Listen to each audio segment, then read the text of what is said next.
I'm a strategic philanthropist, a former banker, trying to use my skill set in finance and philanthropy to further development and humanitarian needs. And education in particular is at the core of what I try to help through finance. I am a member of the high-level steering group for the Education Outcomes Fund, and we are currently working on one of our first projects in Ghana for out-of-school children. I'd like to introduce our three panelists today who are going to be having a conversation about how technology and innovation in digital platforms can help deliver education at a time when the education gap has widened as we come out of the COVID pandemic. Education is going to be at the forefront of the recovery, and there have been many setbacks for children around the world as we've all battled the pandemic over the last 15 months. I'd like to start with Douglas Hoernle from Karri Payments. Douglas, I'd like you, if you could tell us a little bit about Karri Payments and how your platform and your innovations in the digital space are helping to deliver education for children in South Africa and beyond. Yeah, absolutely, Kimberly, and thanks very much for having me on this panel. So my background is primarily working in South Africa for the past decade or so, working directly with schools. And prior to building the business we're working on now, I was involved in communication in schools. So really a better way for teachers to message parents, schools to message parents, primarily used for aftercare, for reminders that a cricket tour had been cancelled or that a homework diary hadn't been filled in. And in so doing, we were sending a few million messages across schools in South Africa. And we saw there was almost a 50-50 split between messages about things happening in schools, and the other 50% of messages were requests for payments. So as an example, a teacher taking her children on an aquarium visit or to the botanical gardens, or school fees that needed to be paid, a school would send out a message to parents and ask the parents to please pay, and payments would come back in a whole range of different ways, either wire transfers to the school or cash shoved into envelopes. We saw countless examples where schools would be sitting on tens of thousands, if not hundreds of thousands of dollars in cash locked up on the school premises, which obviously in a developing country like South Africa can pose a huge security risk. So what we did was built a platform that solves collections, allows parents to make easier payments via mobile application, but most importantly, gives the school the ability to reconcile all payments coming into the school. And it turned out to be a massive revolution in the schooling space in South Africa, because if you are a school collecting for whether it's tuck money or school tours, outings, trips, stationery packs, the list goes on forever, and obviously fees, to be able to know whether a parent has in fact paid you or not and reconcile all those payments coming in easily allows you to make sure you are collecting the money you should be collecting. And what we've learned is schools are very poor globally at collecting and knowing who's paid them, and can be collecting tens of thousands of payments a month if they're a big school. So Karri really facilitates that whole collection program, but makes it easy to pay via the mobile application for parents. We're in about over 1,000 schools in South Africa. That's about 1 million parents making payment to their school via the mobile application. So it is one of the biggest mobile apps in the country. And we've launched recently in Pakistan and Australia. So we also have a bunch of schools in Pakistan. We know quite a bit about that market and the Australian market too. So very excited to be on this panel. Thanks for having me. Great. Thanks so much, Douglas. I'm going to come back to you in a minute and talk a little bit about some of the work you're doing on helping to finance students at the bottom of the pyramid through Diane, if you could tell us a little bit about your EdTech platform, how you got into the space and how it's helping to contribute to the education gap. Yes, sure. Very happy to, and thank you so much for inviting me on the panel. It's really very nice. Yeah, so I'm Diane Janknegt, and I'm the founder of WizeNoze. And with WizeNoze, we've built a platform that can find the best information, educational information on the internet, and match that to any curriculum. We truly believe that the largest library on the world is all available to everybody, but it's almost impossible to find the right results for hundreds of millions of students out there. So our AI, artificial intelligence, helps to enrich any curriculum with the top 5 results from the internet. And next to that, we also offer proprietary content, which is content behind a paid wall.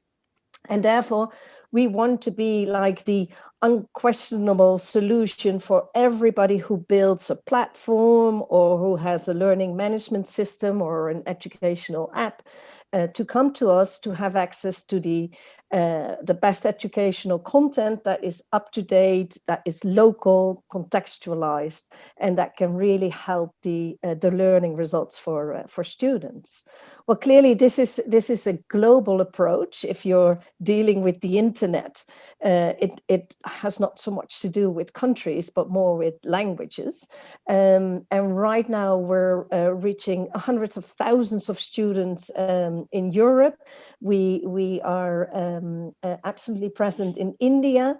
Right now, opening WizeNoze in the Middle East, and I have some customers in the US as well. So yeah, that's us. Great. And how do you see you applying your technology to the challenges of the emerging markets? Yeah, so like all of us like all of us in education technology, right? So I think that COVID has changed everything for all of us.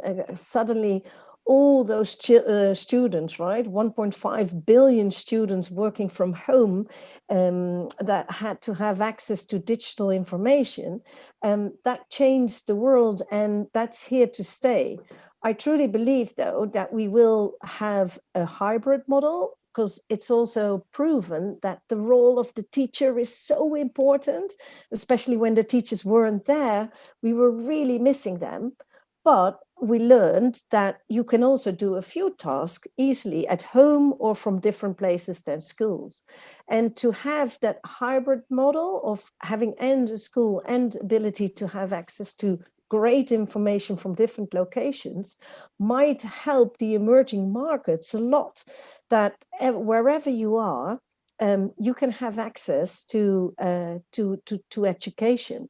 There is an important role, though, for the government, and that is that there needs to be an infrastructure that supports this. It all starts with the availability, right, of having a connectivity at least. But if the government takes care of that, I truly believe that it opens up a lot for emerging markets, and it can do a good for hundreds of millions of students. Great. Thank you so much for that, Diane. I'm going to come back to you in a minute as well, but I want to move over to Gire and talk about the power of remittances. So this is something that powers communities around the world, particularly for education, health, housing, and it's actually one of the biggest contributors and often one of the biggest barriers, payments for school, whether it be facilitating into something like Karri payments, making the payments, getting the money to the emerging markets in the first place. You know, the diaspora, the families offshore are a huge, important source of financing. Gire, I want to hand over to you to talk a little bit about how you're facilitating that, and maybe we can have a bit of a conversation on the potential in the future for remittances combined with some of these other technologies. Absolutely. Well, welcome everyone, and thank you, Kimberly, and my co-host to inviting me for this session. I lead a strategy at Paysend, and at Paysend, we're basically creating the money for the future by connecting millions around the world, any to any, many to many. And the way we take this purpose into action is by integrating global payments ecosystems. We want to save time, we want to save millions, and we want to save money and to serve millions. One of our core products is, without doubts, the remittances and the cross-border payments. During the COVID crisis, we have seen that these payments have become vital not only to maintain some living expenses at the recipient side, but also to support 3 key pillars: health, housing, and education. We look at education, and I'm looking at the technology that Diane is bringing. I'm looking at the payments facilitation that Douglas is doing. And there are other elements in this ecosystem of schooling and education. We have facilities, we have salaries, we have a number of other important elements to it. And if we can connect the ability of global payments and transfers to these ecosystems, we could minimize some of the bottlenecks that exist on it. Now, Kimberly, as you said before, what are the opportunities that come out there? If we connect not only the ability to pay, hold, and send, but in additionally, we could save and invest, we could create an opportunity to support the educational system in many other ways. Individually, it will be very difficult to have any transfer supporting facilities upgrades, or to provide new computers for the students, or to provide the additional educational needs like scholarships. But if you pull it together, we foresee a fantastic opportunity of doing crowdsourcing as well as private public partnerships to bring others in the community, localizing our efforts and participating in the local development of the individuals as well. So it's bringing digital money to have an impact far and beyond the individuals into their communities as well. This is something that is great interest to me and some of the colleagues that I work with on global development and other humanitarian issues in the education space. The power of remittances and pooling potentially a portion of those remittances or a small amount of the fees or match funding from corporates, the power of sort of community-led pooled efforts to bring new forms of education, the tools of education, schools, all of this is a huge potential. It has been trialed in some countries. I believe the Philippines have done this. Is this something that Paysend and your partners see as the potential for the future? Well, absolutely. I mean, we start with the fact that we want to remove, as I mentioned before, the bottlenecks and make the transfers as efficient as possible, as fast as possible, and as less expensive as possible. So that's one element in play. If we can remove some of the elements and we can better serve the recipients as well as the ones who are providing the funds, we can facilitate those payments as faster as possible and with a lower fees. Now, that being said, it's just one element. If we can even expand to the ecosystem that happen in some of the recipient countries, then you can start creating some more bigger impact into it. We are in conversations with one organization in an emerging market who focus on saving and investing, where we could eventually bring together the pay, transfer, or pay, say, hold, and transfer into the saving and investing, and then creates a holistic ecosystem that eventually could pay for this. Now, here is an element that is very interesting. What we see is that post-COVID, schools are now coming to us, education is coming to us, not necessarily we go into the education. What that means is that the barriers are being now coming down, and more ability with technology is coming into the classroom and is coming into the houses.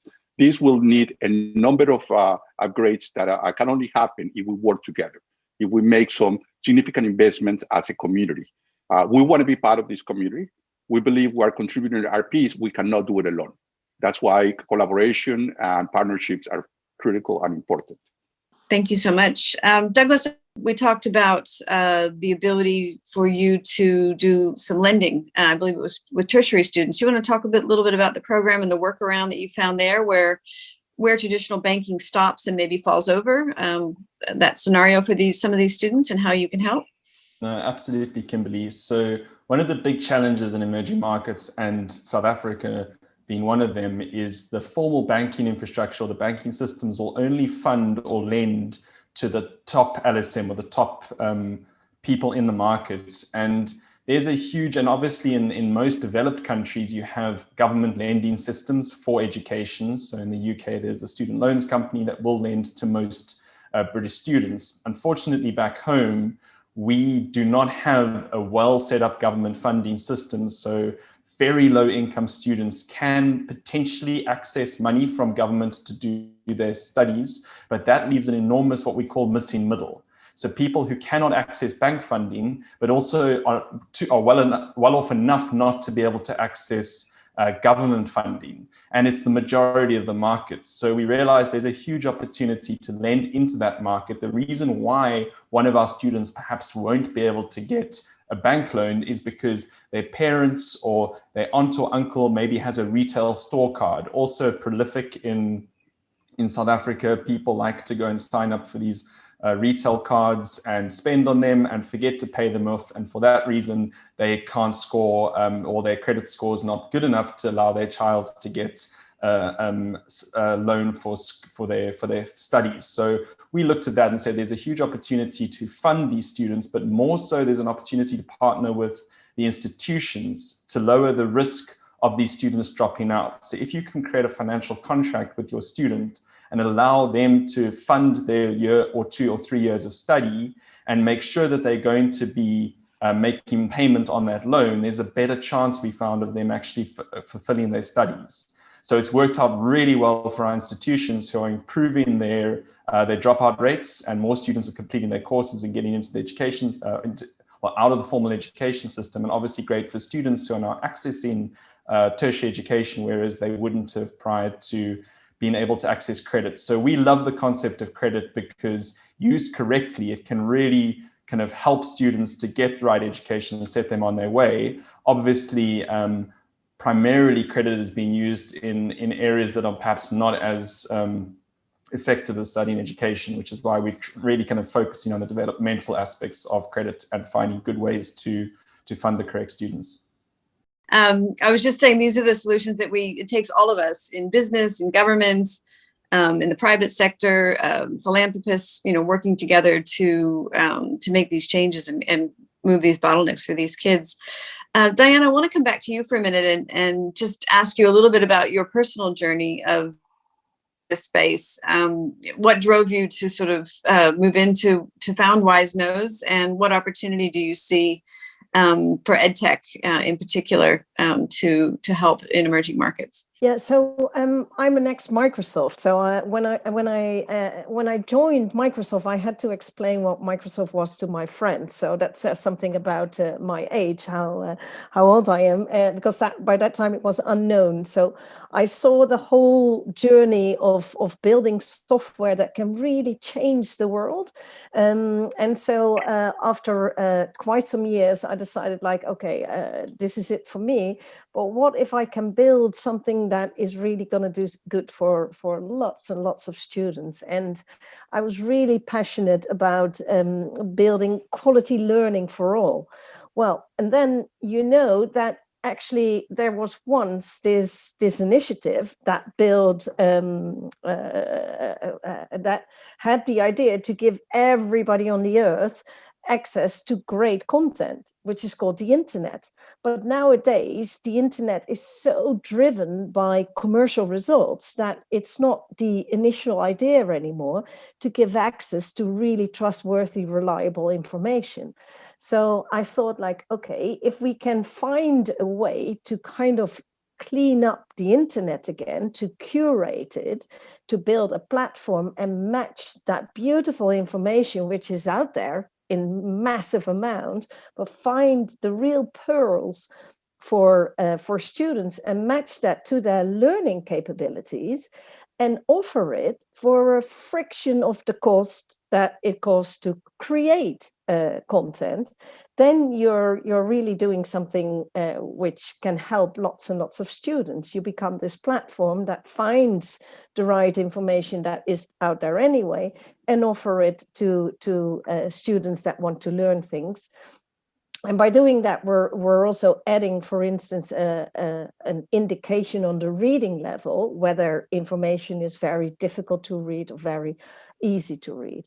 And so the whole idea about WizeNoze is that we want to be extremely affordable and therefore very interesting for emerging markets, and really help to give every student access to the right information matched to their own learning capabilities. And you have this beautiful library out there. Now you only need to find it and match it at the right moment. And so that has been the idea, and that has been something I've been working on for right now 7 years. And with COVID being around, it suddenly all turned around and got a huge take off. Because so many people have the need to find digital content for a very affordable price, which is all the time up to date. So that's a bit the journey I've gone through, and we're far from where I want to be, but it's an amazing ride. That's great. Thank you, Diane. Kimberly, if you allow me, I'm listening to our panel, and definitely working together is a fantastic opportunity. One statistic recently that we've been looking at is that education is the third destination for remittances. It first goes to food, then it goes to shelter, and then it goes to education. Now, this is all sorts of remittances that happen. Now, we all have to contribute in a small way, shape, or form. So one idea we are developing at Paysend is to remove the fees for those programs that will go directly to education. If it goes directly to education, then there could be no fee in the transfer. This is a way of trying to make sure that a piece of it, we know that other needs are also necessary, but at least we can begin to connect the dots. And when it gets to education, it could be things that Doc is working, that Diane is bringing to the team or to the marketplace. So in a way, we can still all beginning to move the wheel more faster and more impactful. Yeah, so and yeah. I fully agree. And so what's striking to me is that the huge difference between the importance of education and education technology in, for instance, Asia compared to Europe right now, but also from an investment perspective, the willingness to invest in education, exactly what you're saying, Gire, is so much higher in emerging countries than it is in the developed countries. And if we are working together, we can really have some massive impact to millions of students over there, because the share of wallet is clearly bigger than it is in developing countries. I want to turn to some of our questions that are coming in on the chat and put them to you as the panelists. And we had a few that came in prior to the session as well.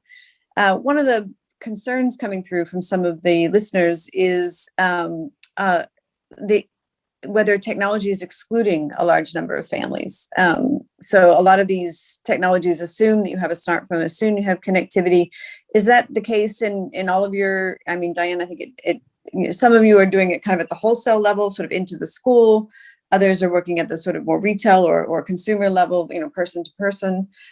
Hoernle, do you want to take that and talk about how are we going to address the sort of the bottom of the pyramid or the unconnected? Yes, so we realize that in the emerging market, there is a large population that are unbanked or underbanked, and there is also a financial education gap. One way is that also if we focus only on what cash or physical cash can provide, it is in a way something that can erode. And in preparation, we talk about that evaporates because a very quick needs come to place. And we as humans might just go for some beliefs and passions that not necessarily have the ends meet. When we think about digital money, there are many ways of connecting the two. One element that has also been able to develop in recent years is the ability to serve the underbanked and the unbanked by connecting vehicles that don't require you to be associated to a financial institution, but rather to have the possibility, whether it is in a very low technology, serving as many as possible, be able to receive those funds. And electronic money can allow those connectivities from not stopping at you, but go beyond, as we mentioned, into the schools or go beyond into a pool of money. We need to ensure that there is the necessary controls in place, which of course we are, and to work with a number of partners in that place. Right now, the ability to do card-to-card payments is something that is amazing. You don't need to have a bank account. You don't need to be bankerized. You still can have a card to receive your funds and use it at the local place. Or even better, if we go into the ecosystem, funds could go directly to a school. And as I said before, they could probably be either free of service of charge. So that's one way. Again, you don't need an account, you don't need to be bankerized, but you are connecting your needs all the way to the source.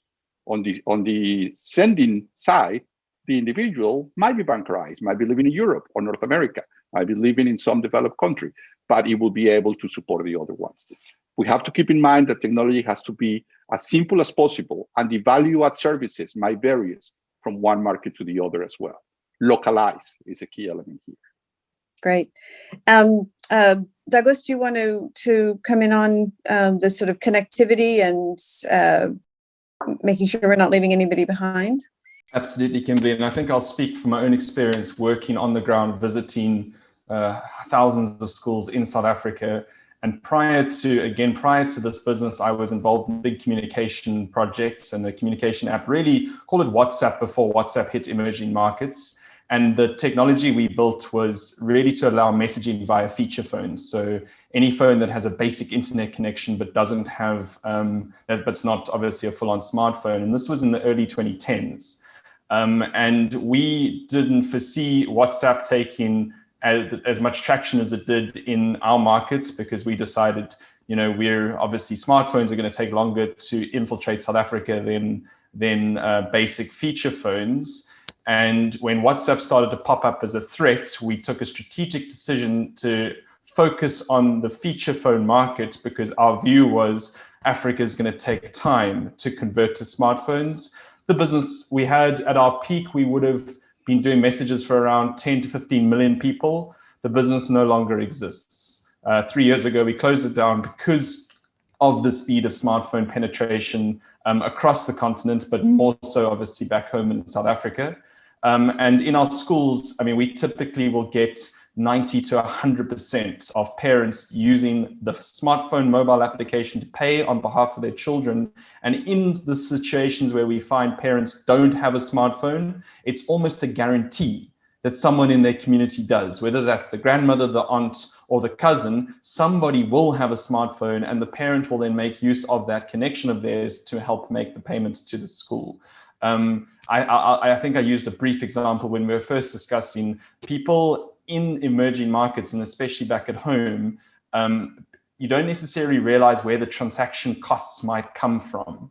And one thing we've realized, if transaction costs in a rural school in South Africa will be the transport cost that the grandmother or the mother will take to drop cash off at the school, or to post a check to the school. They'll take a taxi to the school. It'll cost them £5 for the taxi ride. They'll give the cash to the school, and then they'll take a £5 trip back to their house. That's the transaction cost we're trying to remove. By allowing a mobile payment, you drop that down to almost nothing, and you up the chances of the school receiving their funds. So I think the argument for mobile and penetration, it's significant. And spend any time in a community in Southern Africa, and you'll quickly see how much and how prevalent smartphones are and how much they're now used. The opportunity is dramatic. How can one invest in education in emerging markets? What are the different vehicles, investments, innovative financing models? This is something actually that I work on as well, and I'm moderating, so I don't want to take over the chat. But I don't know, Paysend, Gire, anything that you're seeing, suggestions, ideas on how people can contribute, whether they're business, private investors. Yeah, so first of all, something to mention, I started my professional career in education. I was an exchange student at AFS, Intercultural Programs, and then I was for almost a decade with the organization, connecting lives worldwide. Education is key. There is absolutely no indication of that. We at Paysend believe in connecting people, and one key pillar is education. Education connects people. Education allowed us to bring individuals together to break the barriers of borders, and also to make us feel closer in many ways, even during times of pandemics. Now, one element that we're definitely working towards at Paysend is making fintech for good, no fintech for money. It's a word that has different misunderstandings, and at some point it has diluted in many ways. But if we make fintech for good, we need to change the perception that money for transactional is not necessarily, we need to money for affiliation, to be able to bring an impact that will bring together. So one trend that we're seeing is, could you provide the ability to bring together funds and provide that crowdsourcing that will make a significant impact? So I'm Colombian, I live in North America. One of the elements I'm seeing is that we all wish to provide to our relatives or to our loved ones the ability to have housing, education, or health. By sending every month a minimum amount might not be possible. But by doing that in such a way that can be grouped together, you could provide scholarships as an example, or you could provide the first payment, down payment for a house. And that might mean that not everybody at the same time. Crowdsourcing is something that in emerging economies, Brazil as an example, has happened in local communities, has happened from the mother or from the matriarchal that sort of coordinates the community. We just need to be able to now bring digital money and technology into that and link it to education, because it could be a fantastic impact. Now, that requires working together, a number of us. I keep insisting on the public-private partnerships. I keep insisting on the ability to bring technology from Diane to be the solutions that DOC is coming together, and to be able to also look for local partners to make that possible.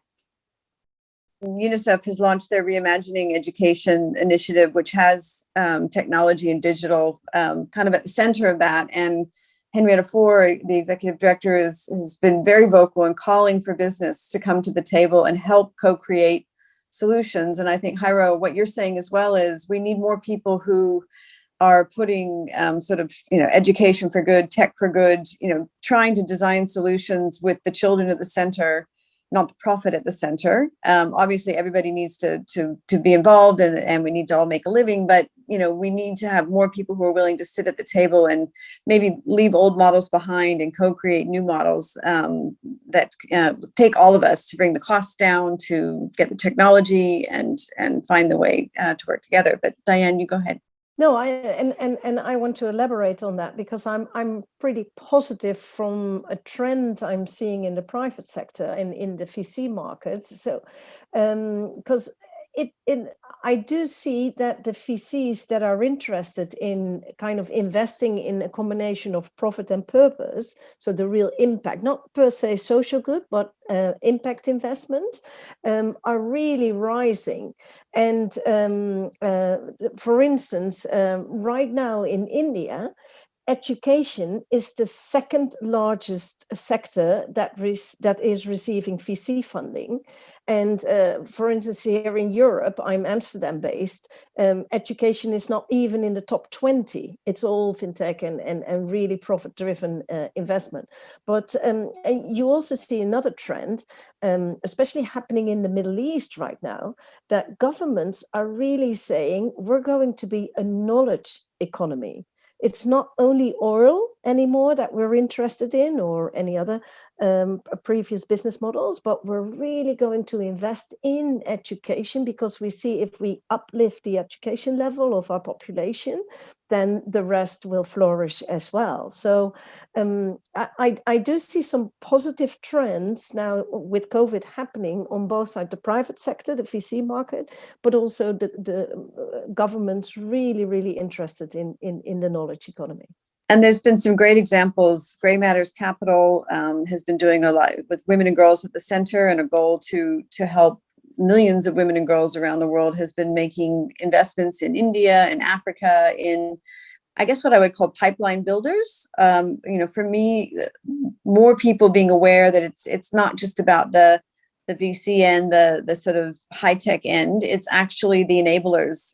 So groups like your own, the tools that are needed, the micro sort of social entrepreneur models that are happening in early childhood education in India with groups like Credo. There's some amazing models going out there that are proving that they have impact, that need investors to help them scale. So if there are any investors on this call listening in, feel free to reach out to me, because I can tell you there's investable stuff out there, but it might be where you're usually looking. And I think we need to give visibility to these businesses that are doing great things and help them find investors, and that efficiency that's needed to bring them to market, I think, is something we can all work on. And platforms like this, Responsible Business, are a great way to bring them to light. I think we're coming up on and if the investors need to send money to support education, give us a call. We can make it feasible and free. Well, I think it's great to see groups like Paysend sort of taking, I guess, some of the profit margin down to make these products more affordable. Maybe some of that money can be redirected into facilitating some of these innovative financial models that we've been exploring today. But I'd like to just maybe give each of you 1 minute to close as we're up against the last few minutes. I guess what you would like to see in the next little while coming out of the emerging markets through your business and how you're helping, just to close off.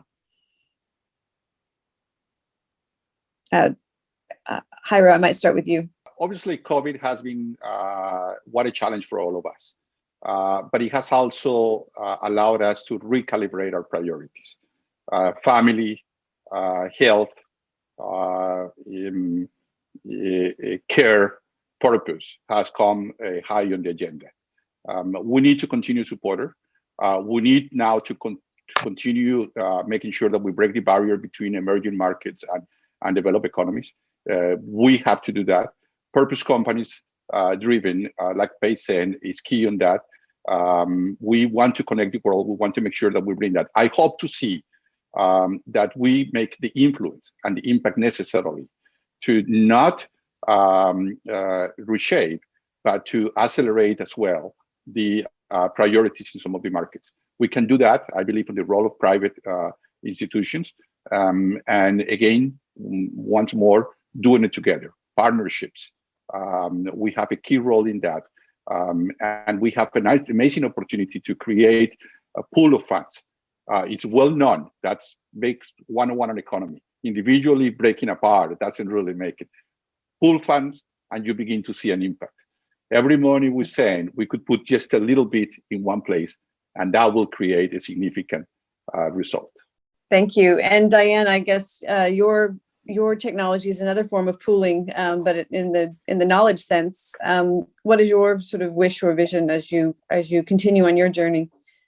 Like so many, right? We see what's happening right now with COVID in the world as an opportunity to change a few things for good, right? And to see that education is kind of at the key of everything that we do. We need to educate everybody as much as possible. And luckily right now, there is technology that can help scale and reach a massive amount of students for a very, very attractive price.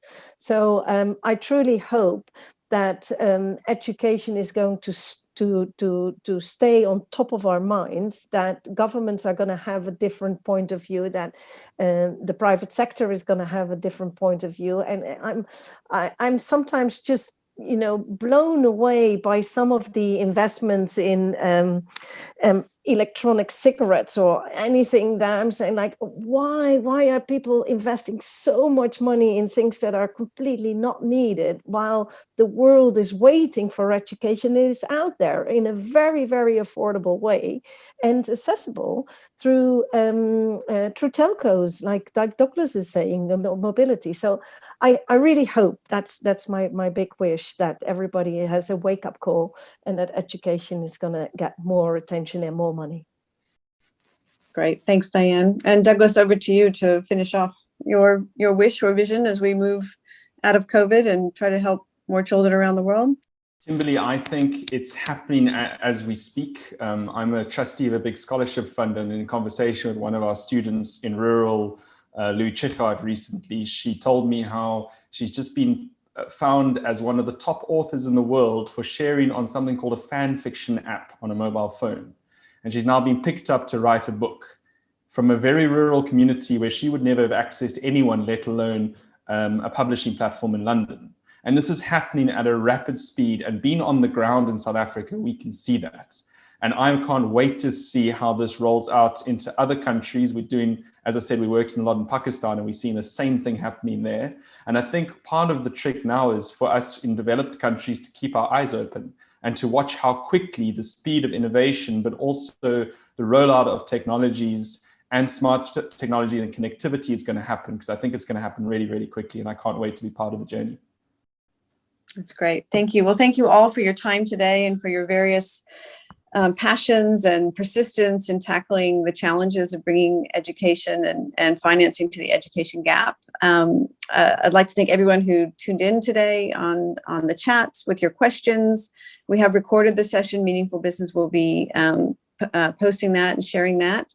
Thank you very much to Meaningful Business for providing this platform. I think actually educating people about the impact of investing in education is one thing that I hope to bring to this, and I think that we can all do together, providing alternative investments, showcasing that you can invest in kids, and it does make good sense, that there are investable models and philanthropic models. There's a place for both, but we need the tools, even in the philanthropic sector, to get education to these kids and think about novel ways of delivering. So thank you, everyone, for your time, and thank you, Meaningful Business, for this platform.